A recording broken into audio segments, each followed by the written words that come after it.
Welcome back to Hansberry Honeybees. It is 7:04 on September 30th, and I thought I would make a short video on how I overwinter my honeybee colonies here in Louisville, Kentucky. I've been doing this for about 9 years. The first year I only really could afford one hive because we bought this farm and we were poor as church mice. That first colony pretty well collapsed. And guess what it was from? It was from Varroa.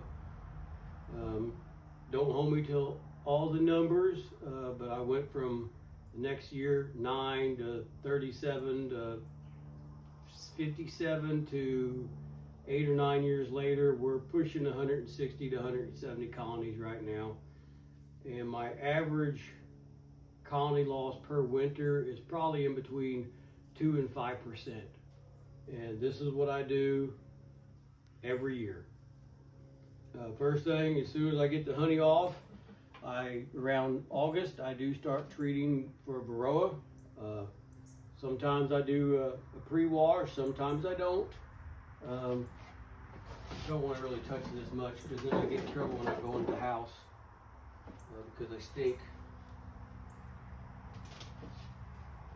I use the Apogard or Apogar with thyme or thyme, however you want to word that too. I got all my stuff in here. I almost always do the 20 or 25 grams every 7 to 10-ish days, and I do 4 full treatments. I've had really good luck with that. After I do that, I do monitor the mites most of the time. I do a post-wash, maybe 5 or 6 out of every yard. I don't do every one, which I should, but I don't, because me and DeMarco, we only can do so much between full-time job. I got a full-time job. DeMarco is my imaginary friend, just in case nobody knows that. He's working in the other room right now. But it's just, I just don't have the time. So again, averaging that 2 to 5%, I guess I'm doing something pretty good. But this is how I overwinter my hive. So to back up just a little bit, I start, and this will work if it's a single, a double deep with a super, or just a double deep. The concept is the same. But let's just start off this, because I find a lot of beginners don't know this. If you buy a bottom board from most companies, they actually come with 3/8 entrance and a 3/4. Well, nobody really told me that when I started off beekeeping. I always did the 3/4. But what you find is they always have to build what I'm going to call a ladder comb to get up to the frame. But if you just do the 3/8, you don't have to. Also with the 3/8, you don't have to worry about mouse guards. And with the ones that I build myself, I make about 1/4 to 3/8. I don't put mouse guards on them. I never reduce them. I don't have any right handy. The only thing, if you make your own, make sure you make it at least 1/4 if you use any kind of vaporizer, because you want to make sure the vaporizer is able to, the tip is able to get inside between the bottom box and your bottom board. Some of mine, they're a little snug, but if you tilt them in, you get a pretty good job, or you can just drill a hole in the back. But again, you're pretty close because you only have 3/8. Just something to think about. So if you decide to overwinter singles, it is a lot harder. A full box, a full deep box with 10 frames of just honey weighs 60 pounds. So you're trying to, man, you're talking about a fine line between plugging the brood nest out and having enough room for the queen to lay. It's really tough. I get it. There's certain people that do it every year. A beekeeper I know in Manitoba, he's got it figured out perfectly, but his winter nests are amazing. I don't know if I've seen a single around here that is that big. If you decide to do a single, I don't really suggest using a thin syrup like a 1-to-1 because they have to scatter so much out. It's definitely taking the place of where the queen can lay. I would probably use a 2-to-1.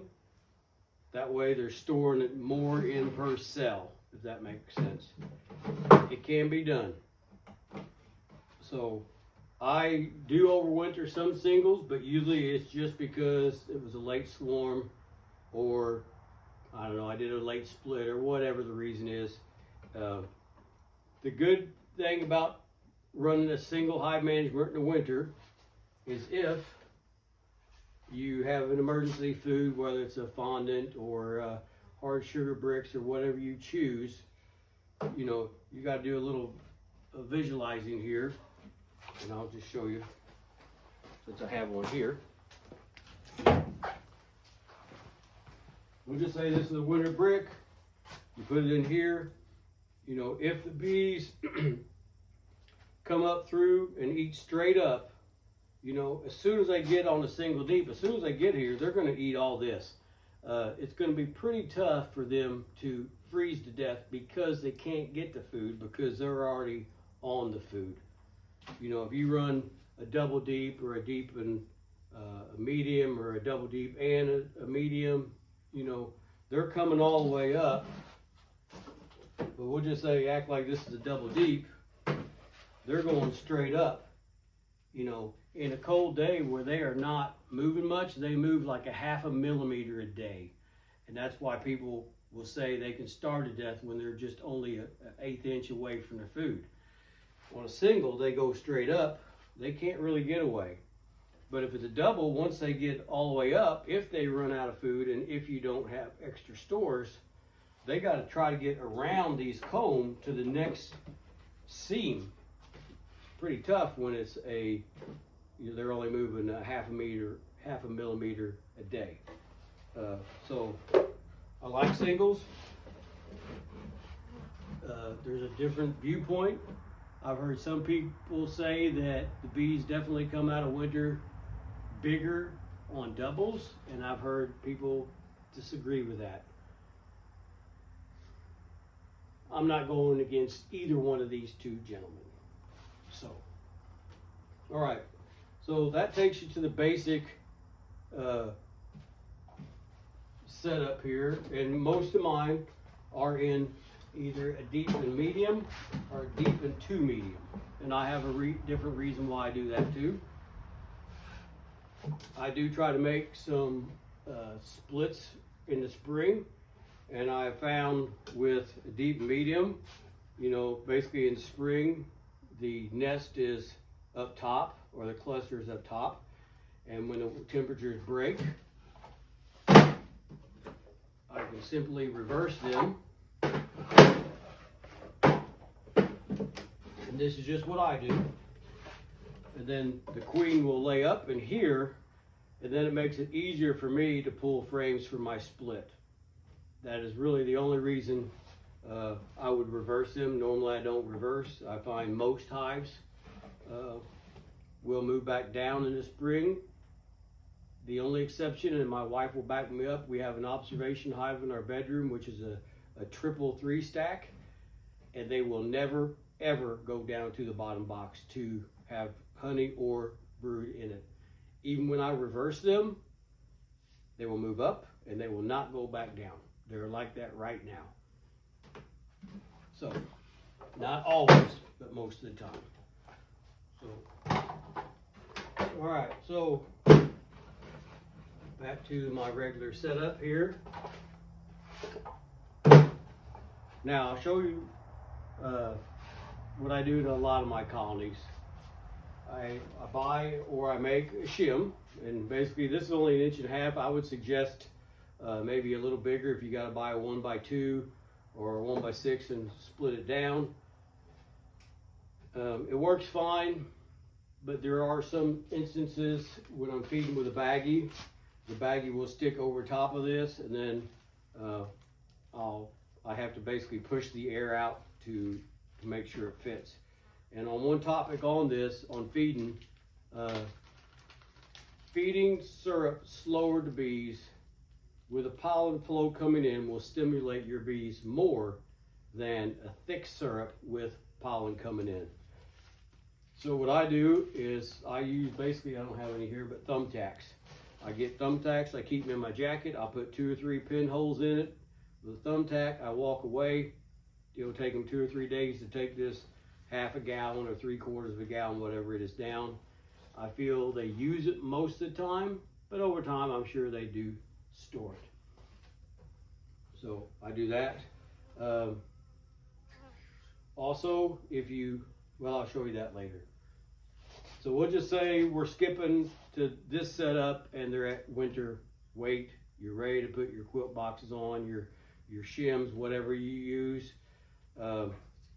I actually have all my spacers or my insulation boxes already.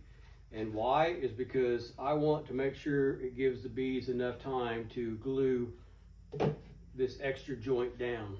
If you put them on in the cold weather, they're not going to have time to put propolis in there, or the propolis is not going to glue down enough to glue it. By the way, I don't have my mic on. You're lucky I have a shirt on because I had to walk all the way to the house to get a shirt. So you just have to bear with me, turn it up. Anyway, on the fondant, I am a big believer in the Hive Alive fondant, along with, I can't remember if I showed you this, the additive. Every batch I use, I think it's 2 teaspoons per gallon. I don't feed without it. I'm a big believer. If you watch my past videos, you can see some of my colonies, most of my colonies. I do the don't do what I do. I've cracked boxes open in late January and there's probably 30 frames of bees in most of my colonies. So, big believer. It's expensive, but this big jug does 1,000, I think it's 1,000 colonies. Yeah, 1,000 hives. I did split this with a friend of mine this year because I don't need it for 1,000, and there is an expiration date. After I feed, what I do, and this is not my idea, I'll get a little closer to see. A friend of mine, so I believe, I'm just speculating, I wonder if the patties, this is a 5-pounder, I wonder if it had an issue with like collapsing a little bit, because I noticed they came out with like a little standoff. But my friend had this idea. This is just for a pizza box. She stuck the pizza box in there. Well, we cut a bigger hole in it than this, but I don't want it to dry out in between when I put them on. So I just poked it through here. Pokes in real easy. Cut a bigger hole out here. Turn it upside down. And then when the bees come up to eat this, those little blunt ends will hold the baggie up so the bees can go all the way through this and eat it all, and they will pick it clean. Last year, I'd say the average colony went through 5 pounds or maybe a little more. This year my hives are probably a little heavier, so I'm hoping one will do it. It's an insurance policy. If you have some left, what I did this spring is I just put it in my syrup. I heated the water up and it melted it down, and I just used it. So that's part of it. Now, on this setup,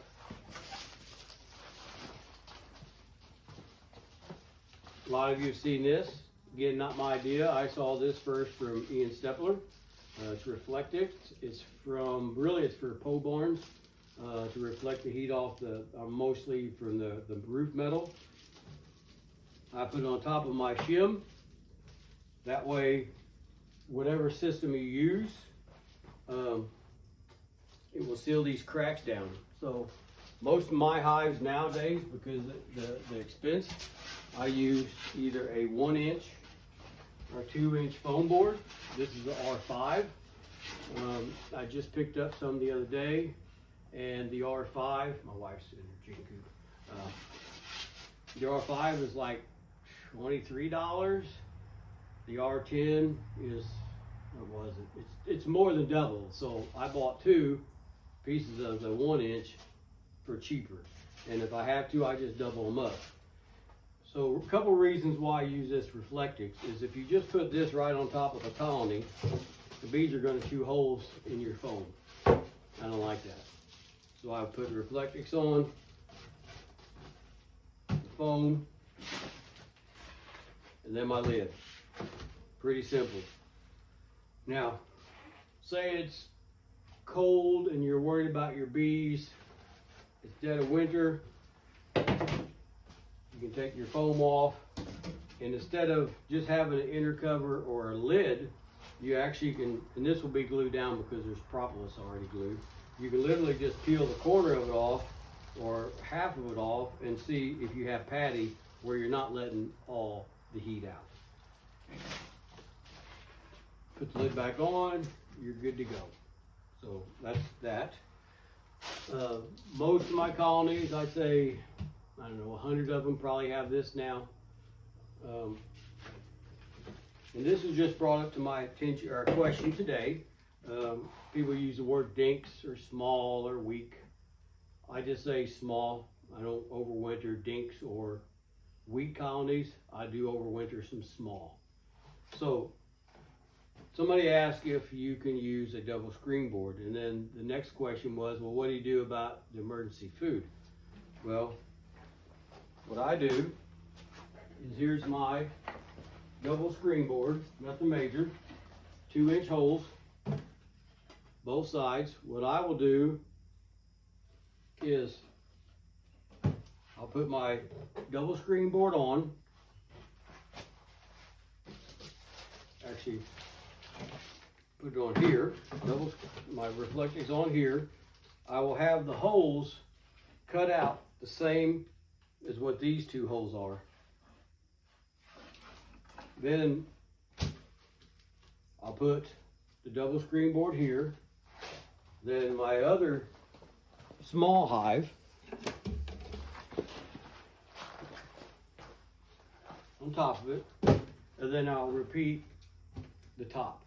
Now, if you're in doubt of this big monster, if they're running out of food, you can simply take the double screen board off with this, set it down so you're not really disturbing these guys, and then you can just peel the corner and see if there's food in there.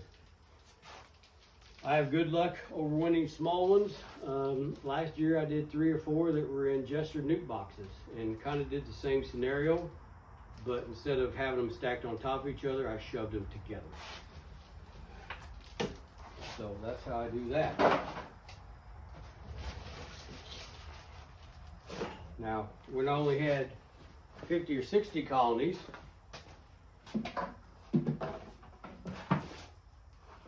I made these. I don't call this a quilt box. I call this an insulation box. So this is made out of Advantech. It's pretty resilient as far as temperature, weather, everything. I use a bad insulation, usually a minimum of, excuse me, R19. I just made these about 12 inches tall. And this is kind of my prototype from the first ones I made. But hopefully you can see this. I made a 2-inch offset here, 2-inch shelf. This is a plexiglass window. So in the dead of winter, I actually can take the insulation off. I look through this plexiglass window and I can see if they need more food. If they need more food, instead of taking the whole box off, what I do on this scenario is I just cut this bag in half and I can slip it in there. Now, there might be an occasion you might have to smoke the bees a little bit if they're on top, but generally the bees are living off one patty and I don't have to do this. But at least gives me the, you see how it's probably a 6x6. It gives me the reassurance that I can look to see. And I just put it underneath here like this. It fits. I put the bad insulation back on and I walk away. Now, I was at a meeting the other day and somebody said they tried this and they noticed there was water or sweating inside. That's probably because one of two things. Bat insulation works off air. So if you smash this down, it's not doing its job properly. You know, I used to build houses for a living, so we use the same concept. And one time we had somebody say they use the good stuff in the wall and they put that thin stuff in the crawl space. So they put R19, which is this 6-inch thickness, in a 2x4 cavity. Completely defeated the purpose, and it's not going to work very good. So when you put this in, if you decide to do this, do it really fluffy. Also, when you make these, if you make these, make sure all your joints are sealed up tight, because if they are not, you know, you're going to still have cold here and heat on the back side, and it will cause it to sweat around the perimeter because it might seep around your cuts. I don't have that issue. Most of mine, I glue and caulk the inside, and after a while, the bees actually propolis all the corners as well. Now, one thing I will say, and these people didn't do this, is that, you know, right now with the R19, I'm just going to say it's in there perfect. You know, the R19 doesn't go all the way up to the top of the box. So technically you have to visualize this as an attic. Okay, any house, any shed, if you have an attic, it needs to vent. It could be that they didn't have the right vents or vents in the attic, and the moisture was accumulating inside the insulation and the walls. It's kind of like you go to your look at your own house. You have a gable vent, you have a ridge vent, you have soffit vents. If you have soffit vents and ridge vent, you're perfect. But some people might have a gable vent and soffit vents. I'm sorry, gable vent and roof vents, and that actually defeats the purpose because it doesn't circulate the air enough.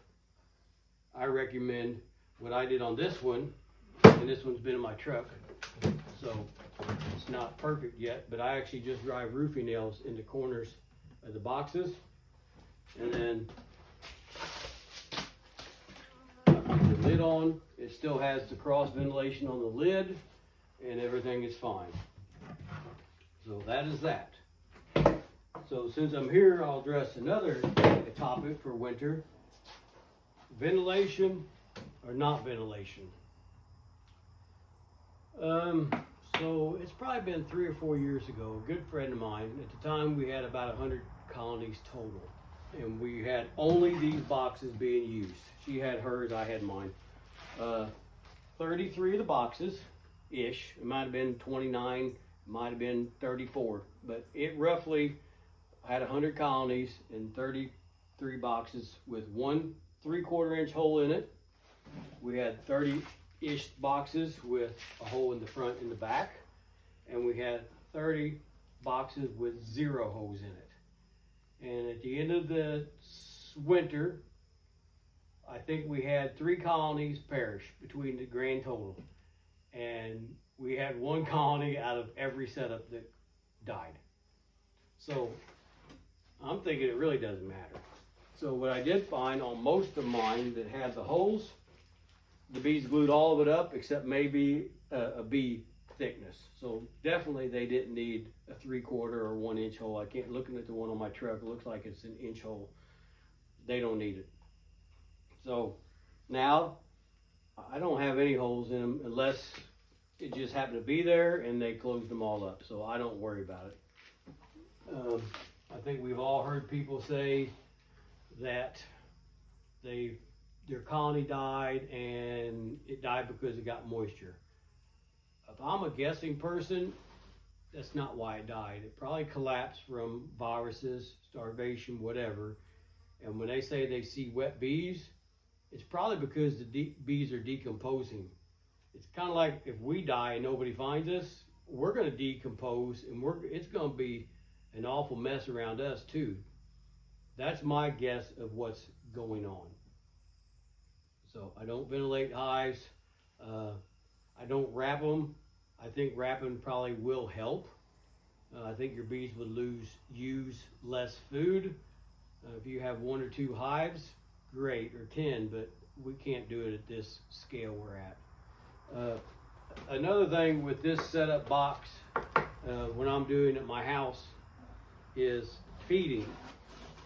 I think our aster and goldenrod had about 3 days to bloom. This insulation is making me itch. Yeah, the bees told me today it's already over. So if you have a box like this, some of my hives, they use a bucket, and I can just put a couple different options in it. This is an embedded screen.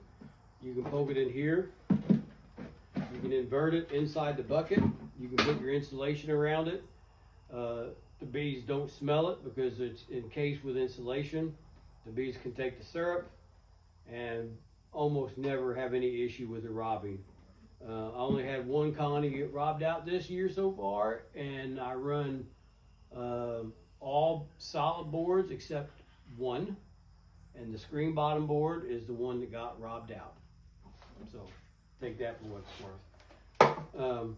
You can buy these screens. I got these from Better Bee. I don't really use them very much because they just dump the syrup out in a hurry, and I like to feed the syrup a lot slower. I also got these from, where did I get these from? Nature Image Farm, and I'm pretty sure they got them from Bob. They actually will snap in there too. And then I just drill 1 or 2 holes in there, I invert it, and I'll feed them slow. That works good. I don't do them at my out yards with the migratory lid because I worry about the wind blowing them off, and then if it rains, I'm dumping water inside them. So I usually just at my house and inside. That way the bees, I don't have to worry about robbing. You get robbing started, it's not fun. So I think that about sums it up. The only thing I did see is that this is another way I feed with the frame feeder. This feeds a gallon, and you have to take 2 frames out, and this is of course for a deep. The gallon almost gives you too much space left over, and then you have to shove the frames all the way over to pinch it tight. It does come with little rubber bands that you can put on here, but they do fail. And if it opens up like this, the bees get in, the hive beetles get in, and then you have a maggot nest. Not fun. Also, if you leave these in, the bees actually will chew these, and it will make a hole inside here, and then you don't see it. And they also make a maggot nest in here. The ones I get now, they're actually 1.5 gallons. So it almost leaves that 3/8 of a bee space on both sides. This one leaves probably 1 1/8 inches or so. So I think that has it. If you don't get your boxes on in time, you might want to tape your edges up because that water will wick inside there, and you don't want that. Also, I try to recommend telling people don't leave these in all winter because I have seen them in spring for whatever reason. They actually do have water in them, and I don't think that's a good idea to have that much water just staying in your hive all winter. It's got to be some kind of moisture level. So, well, I'm sure I'm missing something, but thought I would pass this information along. If you have any questions, just give me a holler. And until the next time, I hope you have a great, Tuesday night, and God bless.